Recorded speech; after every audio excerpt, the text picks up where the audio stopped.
현기증 나실까봐 바로 올렸습니다.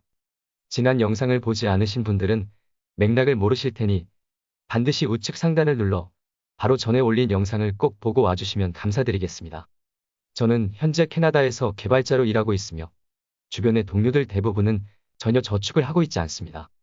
그나마 동양인들이 저축을 조금이라도 하는 분위기인 것 같습니다. 자, 그럼 캐나다 사람들이 왜 저축을 하지 않는지 그 두 번째 이유 바로 알아보겠습니다.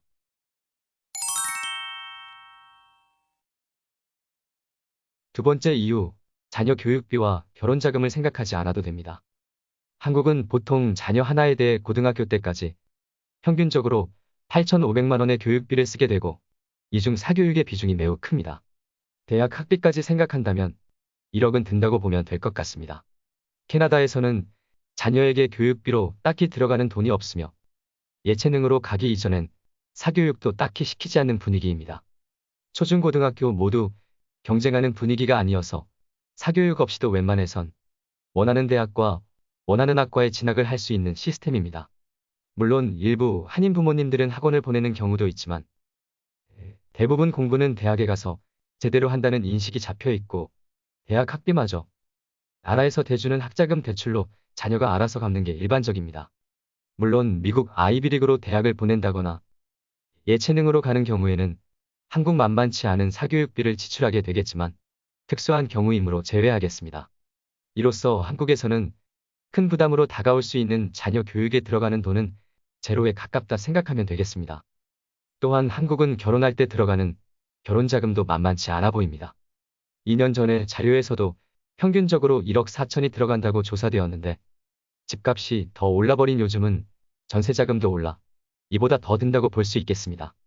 또한 자녀당 평균 금액이므로 자녀가 여럿일 경우 그 부담은 배로 심해질 것입니다. 캐나다의 경우는 결혼에 대한 사고방식부터 문화까지 정말 큰 차이가 있습니다. 보통의 캐나다 커플은 자기들끼리 알아서 월세로 시작하는 게 대부분이며 예물, 예단 같은 것조차 생각할 필요가 없이 결혼식 비용 정도만 준비하면 바로 결혼을 할 수 있기에 부모에게 어떠한 지출도 요구하지 않습니다. 따라서 부모의 입장에서는 또 하나의 큰 부담을 덜 수 있습니다. 한국의 출산율 감소에 이런 자녀 하나당 들어가는 비용이 분명 큰 부담으로 다가와 영향을 주었을 것으로 생각됩니다. 그것은 또 고령화가 가속화되어 가고 있는 한국의 미래를 보았을 때 경제 활동을 해서 세금을 많이 채워주어야 할 젊은 인구의 감소로 악순환이 될 것입니다. 캐나다는 이렇게 자녀를 낳는 것에 대해 사교육비 및 결혼 자금에 대한 부담이 전혀 없기에 딱히 돈을 모아두어야 된다는 생각이 없습니다. 이 이유는 앞서 말한 캐나다의 연금과 더불어 캐나다 사람들이 저축에 목매지 않는 주요 원인 중 하나임에 틀림없습니다. 이 영상을 통해 말씀드리고 싶었던 점은 캐나다 사람들이 저축을 하지 않아도 되는 이유 중 하나로 자녀 교육비와 결혼 자금을 준비하지 않아도 되기 때문이라는 정보 전달의 목적이었지만 한편으로는 지금까지 우리를 뒷바라지해 주셨던 혹은 아직까지 뒷바라지를 하고 계신 한국의 모든 부모님들에 대한 감사함을 잊지 않았으면 하는 바람도 있습니다. 개인주의가 당연한 캐나다에서 꽤 오랜 시간을 살다 보니 한국처럼 자식들을 위해 부모가 무한한 희생을 하는 나라도 많지 않다는 것을 느끼게 됩니다.